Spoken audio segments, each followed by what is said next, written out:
Alors, bonjour. Bonjour. Oui, hey, merci de venir nous écouter. Alors, vous savez tous, c'est la journée mondiale du théâtre qui existe depuis 1961. C'est une création de l'UNESCO, de l'Institut international de théâtre. C'est ça, c'est l'ITI, l'Institut international du théâtre. En fait, c'est tous les regroupements de théâtre. Et c'est que c'est les communautés du monde entier qui, pendant cette journée-ci, font des activités comme celle-là pour faire connaître le théâtre, pour promouvoir le théâtre aussi, stimuler la coopération aussi entre les différents gens de théâtre. Et c'est une initiative de Satellite Théâtre qui a demandé comme ça à des gens un peu partout, de la communauté du milieu théâtral du Nouveau-Brunswick. Et ça va être mis en ligne, donc entre midi et 3 heures, il y a en ligne, je ne sais pas où exactement, mais sur notre Facebook, on aura les informations de toutes ces lectures-là qui se font un peu partout, à Moncton et ailleurs dans la province. On va lire 2 extraits, nous. Un premier extrait, c'est Les mains d'Edwidge au moment de la naissance. C'est un texte de Wajdi Wawad. Alors, ça se passe, la situation, c'est très métaphorique. Ça représente en fait la guerre, c'est une métaphore sur la guerre, sur ses horreurs, mais aussi le côté mystique que ça peut apporter même. Et c'est une famille, en fait c'est une femme qui prie, elle prie, et ses mains soignent, ses mains coulent des prières. Et elle a sa sœur qui va accoucher, et qui va assister à son accouchement. Pendant ce temps-là, tout le village est en guerre dans le salon en haut. Alors c'est vraiment une métaphore. Wajdi est originaire du Liban. En 1975, il a quitté avec sa famille la guerre au Liban. Et il est venu s'installer. Dans un premier temps, il est allé en France. Il s'est installé ensuite au Québec en 1963 et il est revenu par la suite en France. Maintenant, il est directeur du Théâtre de la Colline de Paris. Le deuxième extrait, je te laisse le présenter. Le deuxième extrait, c'est une pièce de Carole Fréchette. Ça s'appelle Les 7 jours de Simon Labrosse. Donc, c'est un acteur au chômage. Simon Labrosse essaie de se créer du travail. Donc, il va essayer de devenir un spectateur de la vie ordinaire. Puis l'auteur, Carole Fréchette, elle a écrit à peu près une quinzaine de pièces qui sont traduites dans une vingtaine de langues sur 5 continents. Et puis voilà, on va vous lire ces 2 extraits-là. Alors, quelque chose d'intense, quelque chose de plus léger. Alors, Jean qui rit, Jean qui pleure. Ça représente très bien le théâtre. Alors, un extrait de Les mains d'Edwidge au moment de la naissance. Vaclav? Ouvre, Edwidge, ouvre. Tu ne peux pas rester ici, Edwidge. Tu ne peux plus. Des hommes ont crié. Ton père venait de leur dire que tu ne voulais pas monter. Que tu te préparais toujours pour tes prières. Ta mère a crié, et puis des hommes ont encore crié. Crié qu'ils allaient mettre le feu à la maison. Ils ne feront rien. Ils ont crié, Edwidge. Ils ont gueulé. Ils gueulent toujours. Ils ne font jamais rien, tu le sais. Je ne sais pas. Ils ont crié. Leurs chiens ont aboyé. Et les chiens ont dit que ton père était un menteur, un voleur. Ils ont ajouté que tu n'existais pas. Mais tout ça, c'était un scandale. Il y en a d'autres qui ont répondu que si, que tu existais, mais jamais tes mains n'ont coulé en prière. Qu'en fait, tes mains, tu t'en servais pour faire autre chose. Ils ont dit, les chiens, que tu n'étais pas ce que tu étais. C'est-à-dire que tu étais une putain. D'autres ont rigolé. Un autre a ajouté qu'il avait déjà couché avec toi. Que tu étais une putain. Oui, il l'a dit. Que tu l'avais fait payer chèrement. Et ton frère n'était plus là. Ta mère pleurait et ton père avait la tête penchée, il ne disait plus rien. Il ne disait rien. Calme-toi, Vaclav. Je ne peux pas me calmer. Je ne veux pas. Partout où je vais, tout le monde te traite de tous les noms. Jusqu'à mon père qui te crache dessus. Et ma mère qui ne dit rien, mais qui crache aussi. Tu m'aimes, Vaclav. Je t'aime, Vaclav, alors nous ne sommes pas de ce monde. Puisque les gens qui n'aiment pas les gens qui s'aiment. Des mots. Il faut partir. Tu m'aimes, Edwidge? Je t'aime, Edwidge. Alors il faut partir, toi et moi. Loin, loin. Je ne peux pas partir. Tu ne m'aimes pas? Je t'aime. Non, tu n'hésiterais pas alors. Mais il y a des choses dans la vie d'Edwidge qui sont plus importantes que moi. Tes mains, ta sœur, ton frère, moi je suis juste ton amour. Mon amour. Juste ton amour. Tu parles comme eux, Vaclav. Je me moque de la façon dont je parle. Mon cœur est plein d'amour. Il va exploser. Partout, on me dit que je t'aime trop. Mais moi, je ne sais pas ce que ça veut dire aimer trop. Je ne sais pas ce que ça veut dire être loin de toi. Je ne sais pas ce que ça veut dire quand tu n'es plus là, Edwidge. On me dit, Vaclav, tu ne peux pas aimer une fille qui a des mains qui coulent en prière. Les gens disent ce qu'ils veulent. Tu le sais bien, ils sont jaloux. Pourquoi tu pleures, Vaclav? Parce que je suis plein d'amour pour toi. Edwidge, mon amour, c'est le brouillard, qui mange tout dehors, qui plane dehors, et c'est l'infini. Il avale tout. Il rit de tout. Il n'a pas peur des murs, que l'on dit armés, pas peur du soleil, pas peur de l'hiver, pas peur de la vallée ni de la forêt. Il est grand, plein. Il est beau, Edwidge. Il est beau, regarde-le. Edwidge, regarde, c'est lui. Il est en train de traverser les murs, d'envahir la maison et la cave. Le brouillard. Non, Edwidge, ce n'est pas le brouillard. C'est mon amour qui est là, qui est visible. C'est le miracle de mon cœur. Parce que moi, lorsque je regarde, lorsque je prie, lorsque je t'aime, ce ne sont pas mes mains, mais c'est mon cœur qui coule, qui déborde, qui s'embrase. Et cette nuit, Edwidge, mon cœur s'inonde de toi. Tout mon amour a noyé la forêt et la plaine. Il a terrassé les étangs, il a déplacé les rochers, endormi les animaux, et à présent, le voilà dans ta cave, venu ici pour te verser. Je te suivrai jusqu'au bout du monde, mon amour. Partons.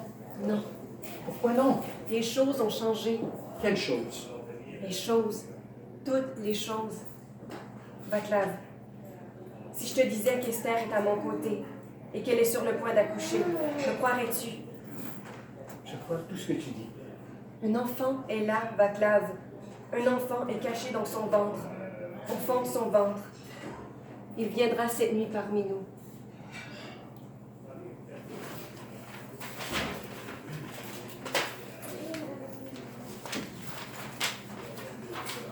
Alors maintenant, un extrait des 7 jours de Simon Labrosse.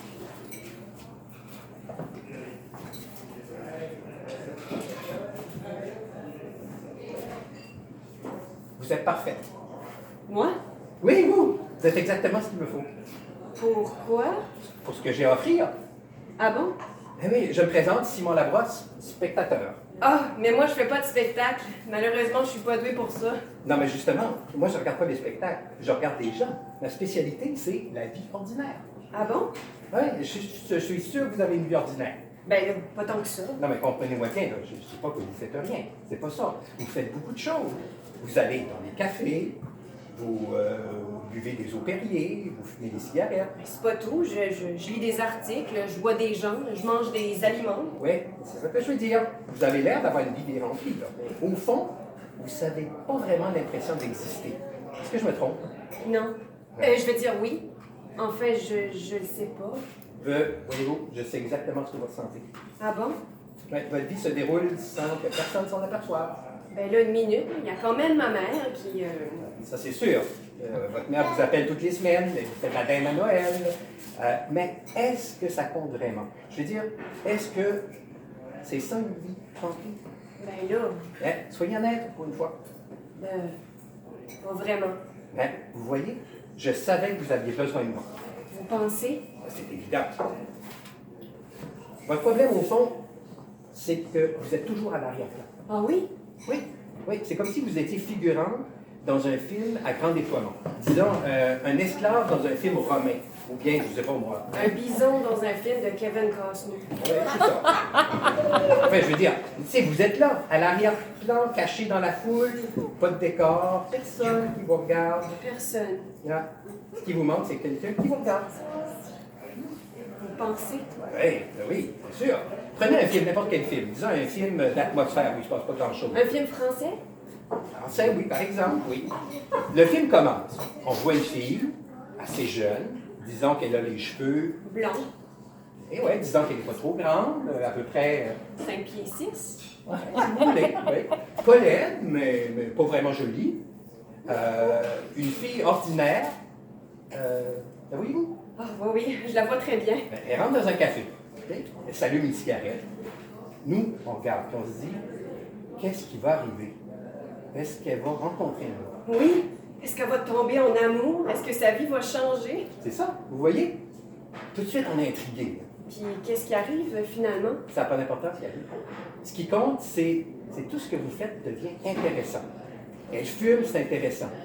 Elle se met du rouge à lèvres, c'est sensuel. Elle leur place ses cheveux, c'est mystérieux. Ah. Puis on la regarde, plus sa vie a l'air passionnante. Savez-vous pourquoi? Non. Parce qu'on a les yeux rivés sur elle.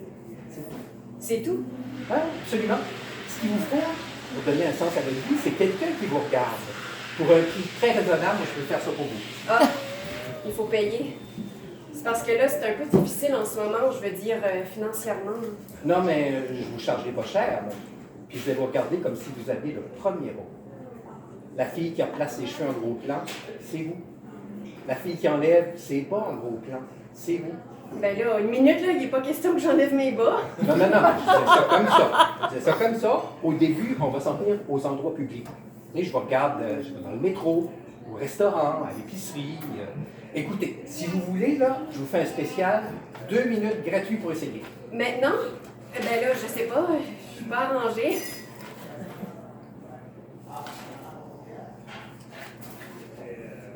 Hein? Je suis pas arrangé.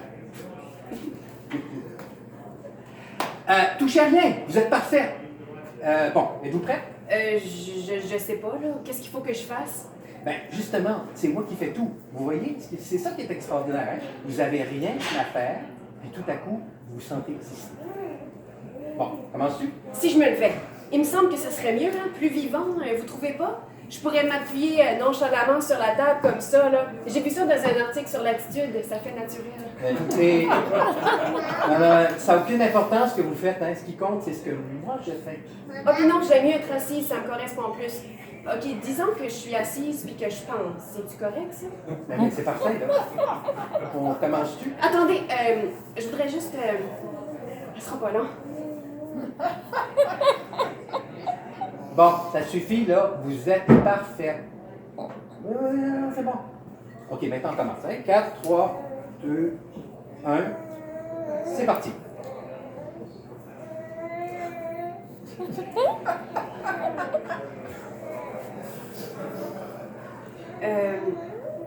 Est-ce qu'on peut arrêter 10 secondes? Pourquoi? Il faudrait que... Il faut que je me mouche. Non, il ne faut pas arrêter pour ça, là. Ben là, je veux pas vous regarder ça. C'est pas intéressant. Mais non. C'est au contraire. C'est tous les petits détails là, qui font vrai, là. Hein? Allez-y. Bon.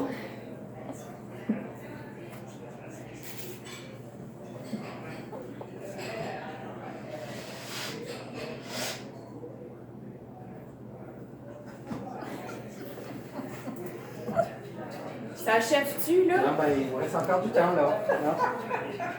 Commencez-vous à le sentir? Quoi donc? Ben, que vous existez.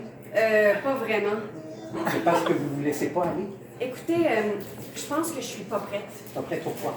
Ben pour ça, le premier rôle, l'existence, le sens de ma vie, je trouve ça stressant. Ben voyons, vous avez une chance, c'est sûr que ça va marcher, là. Je suis pas prête, je vous dis. Ça sert à rien de me brusquer. Je me connais, si je suis pas à l'aise, je vais juste faire des gaffes. Non, même vos gaffes, là, je vais les regarder avec intensité.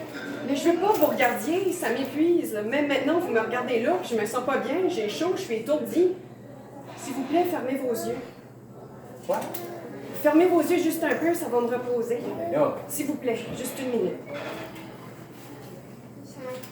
Écoutez, vous êtes sûrement très compétent, mais moi, en fait, là, les spotlights, les gros plans, ça me correspond pas. Comprenez-vous? Moi, c'est plutôt l'ombre, finalement.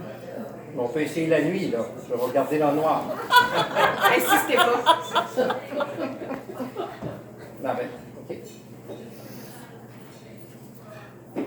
Je vous laisse quand même ma carte. Si jamais vous connaissez quelqu'un qui a besoin d'exister, Simon Labrosse, spectateur personnel.